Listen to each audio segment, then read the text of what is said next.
No. And to be honest, he starts out as kind of a nothing character. He really does. He starts off as a very vanilla boy who's just like, huh, what? Okay, I'll jump in and just try to help White Base. It's fine for the most part, except they really start hammering home the bitch boy aspect until the famous Bright Slap. Bright Slap then he successfully Bright Slaps Camille. Yes. He does it against one other character at least. I think it was Emma, actually. I think he Bright Slaps Emma once. I think so. Yeah. Oh, right. Kai made a girlfriend. Belfast, right. Is that Germany or Belgium? That's Ireland. Oh. I wasn't even close. Couple countries up, not a big deal. Don't worry, I forget Ireland exists sometimes as well.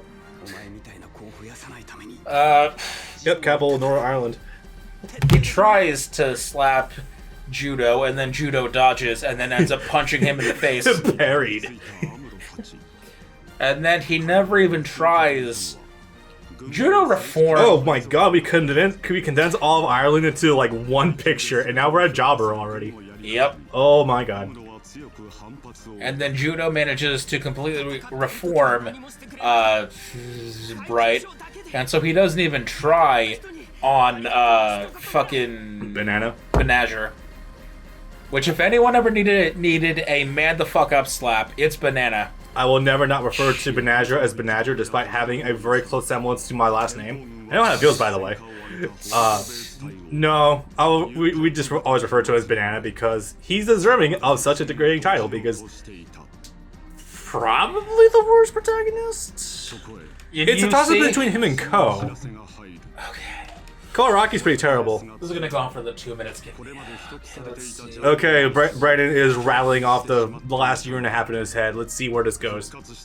For 0080, who do we actually count as the protagonist? Is it Christina, is it Bernie, or is it the fucking kid? It's not the kid, because he's more of a spectator. I think it's more Christina. Also, definitely saying Bernie is best boy. Yes. Bernie.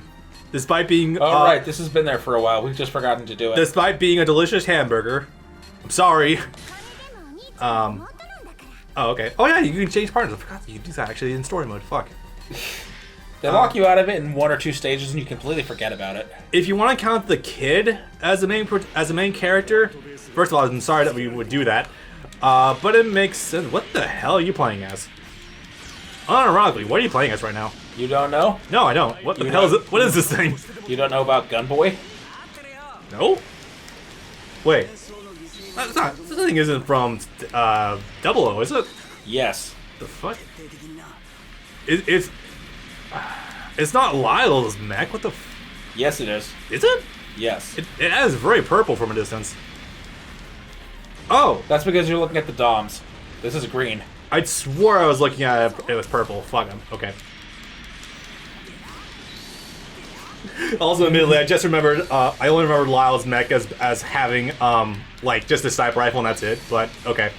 That's because usually that's all it has, except for the fucking shield guns. Yeah. Because Season 2 is weird. Season 2 is a very strange piece, but it's good, but, like, yeah. Some people say it gets worse. I disagree. Not to say that I dislike Season 1, but... Ribbons is a bad villain, but of course his after... Okay, I'm going to say something. Oh, boy. And people are going to get mad at me. I think most of Gundam's villains over the whole of the franchise are garbage. I think the great majority of them are terrible. Let me take that and spin it a little bit. I think the villains that get pushed by Bandai as the villains are terrible villains, for the most part. Is that fair to say? Yes. Yeah. Like, the ones that they actually want to be villains are pretty bad villains. Like, Giren's one-dimensional, it's whatever. Shirako is kind of bad. Shirako is a nothing villain. Char is an amazing dad. He's a terrible bad guy. Yes. And he's okay-ish in 79. He's terrible in CCA. I will completely agree with that. Yes. Punish Snake is not done well on him. Anyway. There's F91 has literally Darth Vader. Fucking Ribbons Sugar Daddy in the regular Double. I don't remember his name. Alejandro. Like, he is actual dog shit as a villain. That's because he only comes out one time in the final battle. Yeah, like literally Alial is a much better villain than him. Yes. Alial is also an amazing villain in general, but that's the point. What else is there? Actually, I think the villains, maybe it's just me, but I do like the villains in IBO. For the most part, who do you consider to be the primary villain of Season 1? Is it Gaelio, is it McGillis, or is it McGillis' father? I think it's probably more McGillis himself, but even though McGillis' dad Before we find out what McGillis is doing.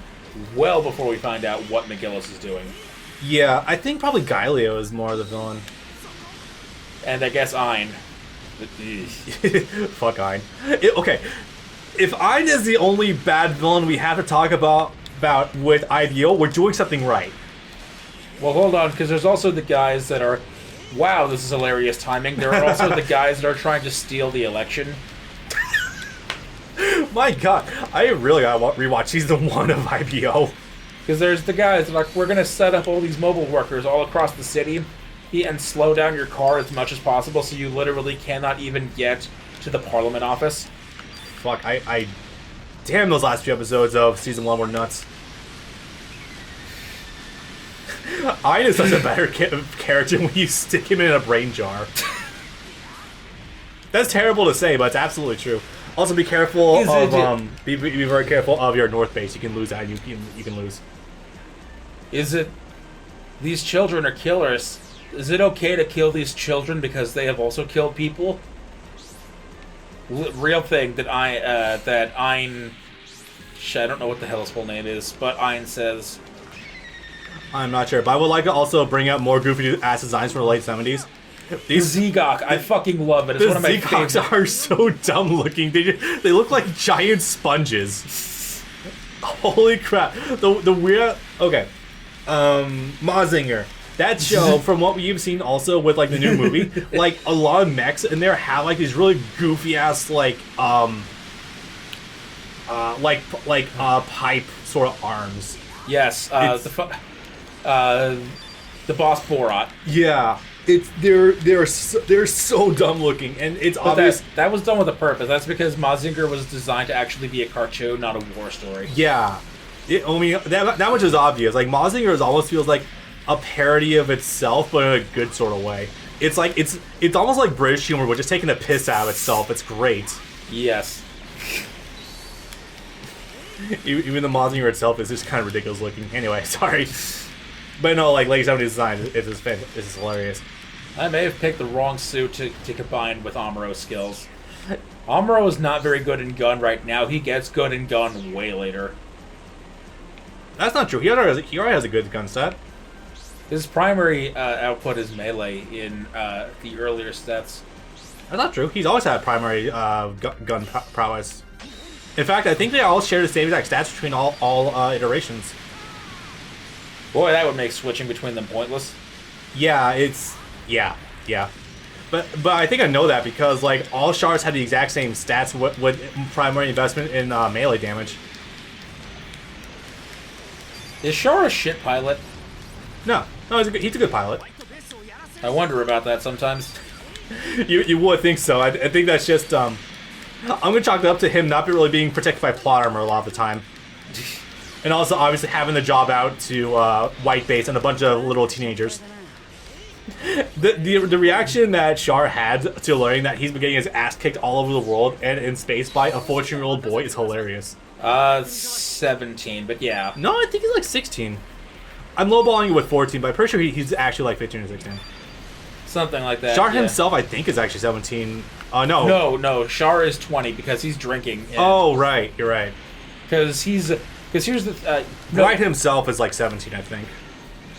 Amuro is 17, and we know that because it's stated in Char's counterattack that Char dies at 36, Amuro dies at 33. Let me just double check this really fast. It means nothing. It's just bothering me now.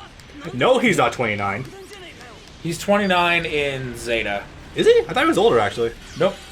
My god, Charge feels like a complete old man in that one because of the drinking. Zeta takes place in 87, Charge Counterattack takes place in 93. Yeah. Damn, it's not telling me. Excuse me. Oh, let's see here. Game height, age. 15 and 16, Mobile Suit Gundam, 23 Zeta, 29 CCA. Huh. For Amuro? Yeah. Huh. Yeah, I know. Weird. Whatever. Oh yeah, now we get to the fun partners. But yeah, that's also part of like the whole allegory for child soldiers. And they would only ever get younger for the next couple of years. Yep. War is hell, guys. In case I wasn't completely off, this point is going to be driven very, very home over the next few missions, especially at Boaku. Oh my god. And even more so with the Titans, because Jesus Christ. If you ever want to be openly bothered by something and realize that it's a very good thing that the Geneva Convention exists, wait until you see the Titans, because yeah, it's a good thing that we have Geneva Convention, even if it's undermined a lot of the time anyway by, I mean, even our own fucking country a lot of time, really. Of course it is. Black Box in Guatemala. Yeah. Guantanamo, that was it. My brain is on full autopilot right now. We'll just talk about Gundam. I am getting bullet points wrong, whatever. Oh yeah, that's right. There's also a nuke planted in Jaburo. We gotta take care of it before it blows everything in Kingdom Come. That's in Zeta. No, there's also a nuke in here too. Is there? Yeah. Huh. I think they do fine in time. That's why Jaburo is still around in Zeta, and then they detonate it. Funny enough. You gotta go around and actually, you got 3 minutes to go find the enemy sapper that has it. I've seen this in a ton of games. What exactly does sapper mean? I don't know. I legitimately do not know. I think it's a mistranslation of like saboteur or something. That's like my literal best guess. Pulling out them 13 classes. Probably. I know this guy is usually fucking around somewhere in the primary base itself, like in the actual like cavern section. Oh, I actually have to find it right now. Yeah, you gotta go track him down, otherwise mission's over. I'm just gonna clear this one out since it's already dead anyway. I think he's usually hovering on like actual base too. Could be wrong about that. There we go. Weird. I swear this was a game where one of the games where ooh, wait, did I just see it? I think I might have just saw him over in the left base, top left corner. All right. Because like it did a ping and something came up over there. There he is. And you are piloting an ACT guy. Another one of the great suits, literally just a fucking bear. Yeah. Yeah. It is so fucking... Yes, if you are new to Gundam and you're having a hard time keeping up with all the slight variations of mechs and their varying names, don't worry. It's very difficult to keep up with them out if you're not, like... It's usually easy to keep up with Earth Federations. With fucking Xeon, it's like, what? Let me put it like this. A couple of weeks ago, or actually, no, I think like last week at the time of this recording, Bailey put a grunt suit tier list in anime chat, and it's like, alright, I'll give that a try. I didn't see that. And then it's like, alright, I'll give that a try. Looks at it, okay, there's like 40 here that are shown at a glance, and especially with these tiny pictures, I can only recognize about 12 of them. Yeah. So it's like, yeah, even especially after my marathon, I still couldn't tell you what the hell 80% of them are called. Real, yeah, it's rough. Especially given that we have Especially given that we have knowledge of so many fucking universes that the fight in the cave. Yeah. The red paint just makes you faster. Okay, maybe I should give context to that. The very first time Char appears when he's chasing after White Base after they leave Side 7, he's riding in a red modified Zaku 2. that is moving, according to them, 3 times faster than a regular mobile suit. Yes. And there's never an explanation given why. It's just assumed that because it has red paint, that it's magically making it faster. And I fucking love it. And then something, it's his new type powers, but we don't find that out until the end of the series. Yeah, it's weird. It's like, there's one other game that like it was really fucking weird in. It's like raising your own physical strength is not going to magically make your bullets hurt anymore. Yep. Royal Guard. I've never seen these guys before. That's weird. I prefer Trickster. I'm a Swordmaster boy myself. Real impact, yo. But yeah, it's great. I don't know. What the hell is the gun one called? Gunslinger. That one. Yeah. Because I'm a basic bitch, I'll put on Gunslinger and the fucking flying tank from DMC4. The suitcase. I need to eventually show you how fucking busted Artemis is in DMC3. I believe you. Multi-lock. What? Multi-lock system, just to give you a start. Oh, there we go. There you go. That took a little more work than usual. That was the first one that actually had the length of a real Dynasty Warrior stage. Yeah, I'm glad I remembered about the fact you had to find the one sapper unit who has the nuke with them. Because I wasn't paying attention to that at all. Yeah, we were kind of autopiloting with the commentary. Glad I remember some things about this game because it's frustrating in some sections. Especially in Zeta, holy crap. Oh, I should probably explain a thing right now. This is in fact a downloaded save file. Yes, like completed because we've already done this before. In truth, I could produce a save file that has maxed out levels for everyone. I could have some really good suits, but just for the sake of time purposes, we're just doing this. That would take forever. It wouldn't be too bad, but if we want to showcase multiple mechs, that's the trick. Yes. I think at a later date I could actually make a separate video going over like the basics of leveling up your blueprints in this game. It's not too hard. It's just a lot of merging plans together. Anyway, something about bureaucracy. You want our ship to act as a decoy. Yeah, that sounds about right. And that would be the only thing they want them to do. Yeah, that sounds about right. Okay, so yeah, Char's back in action because we keep losing members of the Zabi family. Fuck it, we need all the best pilots we can get. And he's holding a sword now or something. God, that fucking sword duel in the end was stupid. It's stupid, and it's very 70s, but I kind of like it. Oh no, it's funny. More allegories for, Star Wars.